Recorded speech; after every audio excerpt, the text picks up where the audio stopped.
At first sight, it's hard to imagine that Fethullah Gülen and his organization could be a threat. But he's made it onto Turkey's most wanted list. How'd he get there? He began as a religious cleric and laid the groundwork for an organization that would spread across the globe. He called it Hizmet. His religious undertone gained him a strong and loyal following, allowing him to inch towards his own agenda, which eventually got exposed. His former ally of 40 years reveals Gülen's goals, which he states started in the 70s. Gülen devleti ele geçirme peşindedir. Devleti ele geçirerek halifeliğini ilan etmek. And how would he do that? Dünyayı sırtınıza alıp taşıyabilecek güce ulaşacağınıza kadar you must move within the arteries of the system without anyone noticing your existence.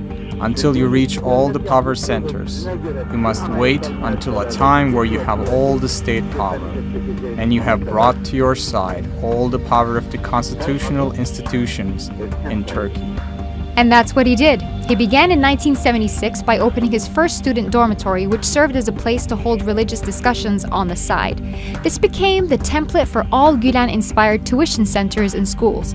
The schools were called lighthouses, and they had a dual purpose, providing income for the organization and acting as a recruitment agency. To be clear, for some students, the schools were just a place where they got their education. But for many, specifically high-achieving and talented students, they were being groomed for something else. The recruitment of each student was different. Some were offered scholarships and promised admissions into leading universities.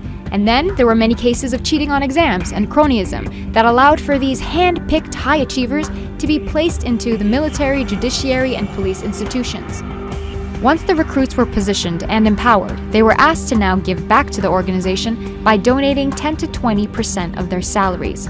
This wasn't just limited to members in Turkey.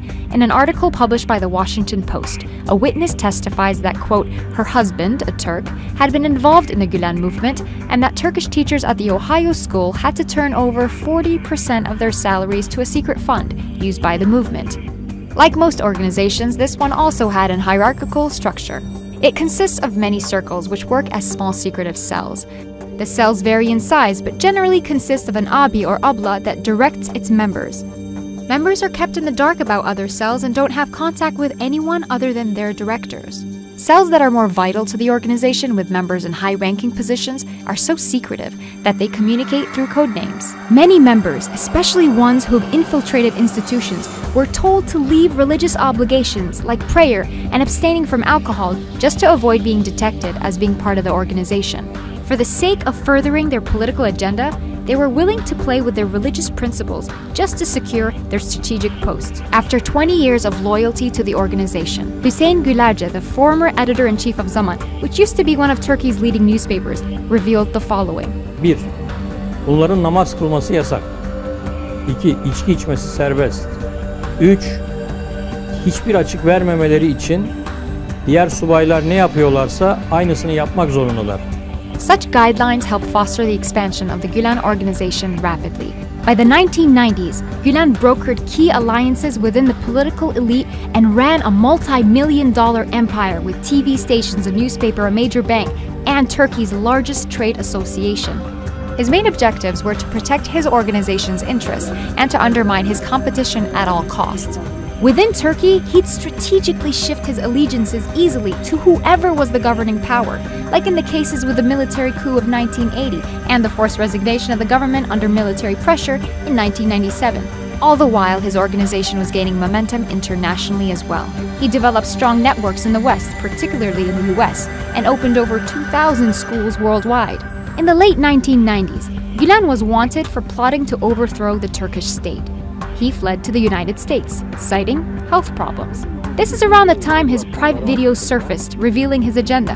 Although he's away living in a compound in Pennsylvania under self-imposed exile, he's continued to direct the organization for decades and strengthened his state within the state, which became known in Turkey as the parallel state. When the 2002 elections came around, AK Party won by a landslide, and Gülen aligned himself with the new governing party, all the while committing treason.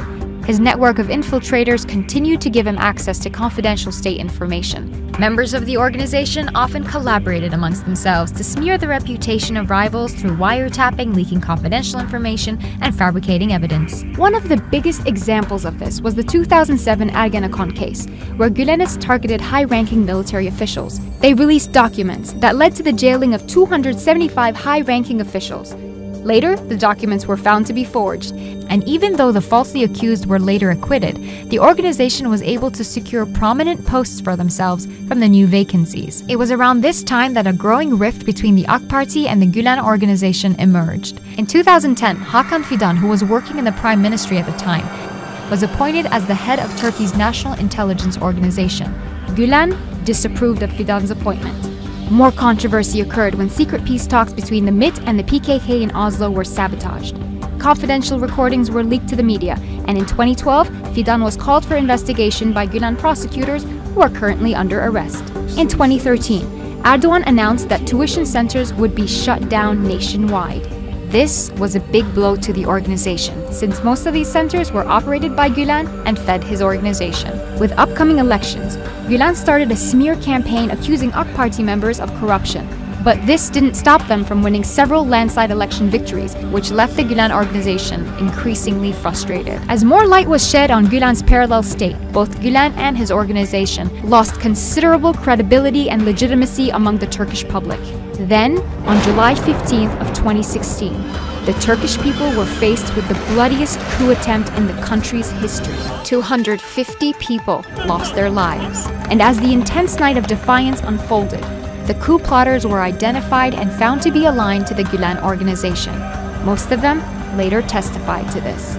These series of events have managed to propel Gülen to the forefront of Turkey's most wanted list, and the government has put out a request for his extradition.